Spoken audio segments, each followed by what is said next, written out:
Hi, I'm Rin. And I'm Katya. We're here from the Commonwealth Center for Holistic Herbalism in Boston, Massachusetts.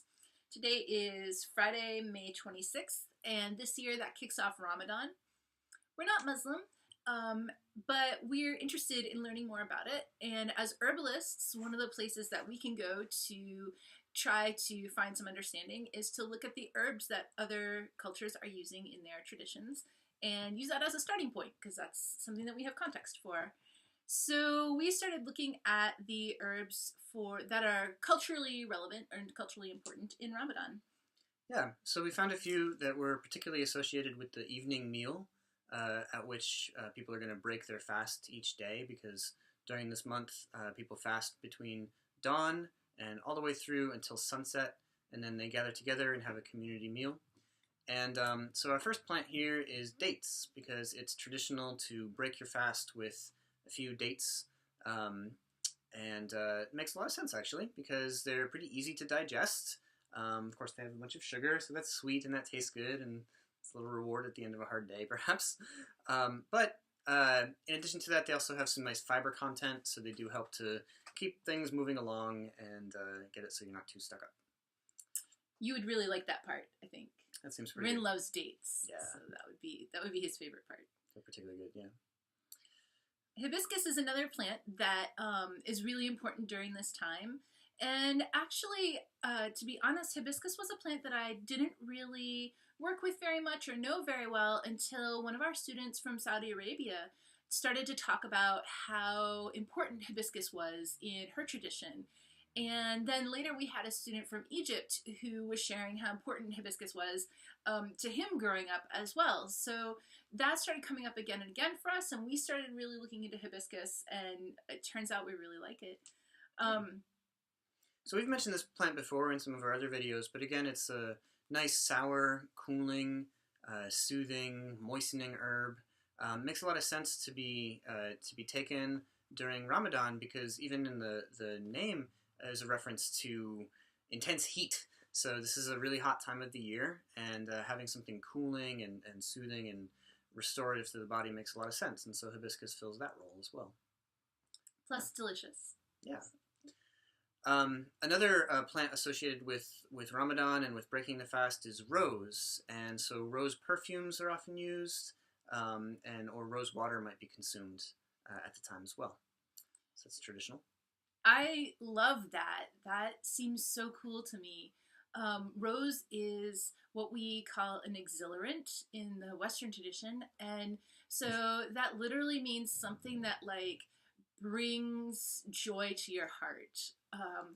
And I find that's really true. Rose is so uplifting for me, and we always have rose water in the house, partially because I like to wash my face with it, but um, it just smells so good. And then I also find that when I'm having a really terrible day, like a really terrible, awful, no good, really bad day, and I don't even have the energy to make myself a cup of tea to feel better, I just get some hot water and put some rose water in it, and presto, it's like a magical cup of you feel better already. So, whether people are maybe feeling like the weight and the challenge of the spiritual work that they're doing during Ramadan or the fasting that they're doing, or whether it's just a happy thing that they're bringing into their celebration, I can really see some context for Rose and think, wow, oh, I see, that's really cool. So that's a place where I could find some commonality. Yeah. And we also have learned about another plant that's often talked about in terms of Ramadan, and so this is called Miswak. And this is a plant native to Africa and to the Middle East, and it's used primarily as a tooth stick. So we've used toothsticks a number of times, often with like rosemary twigs or other things, but the idea is basically the same, is that these are, it has a kind of a fibrous structure, and it loosens up when you soak it, and then you can kind of like gently brush your teeth with it. The plant itself is a little astringent and antiseptic, helps to abrade there a bit, so it's just perfect for the job. And it seems that the leaves were also sometimes used as food or in folk medicine.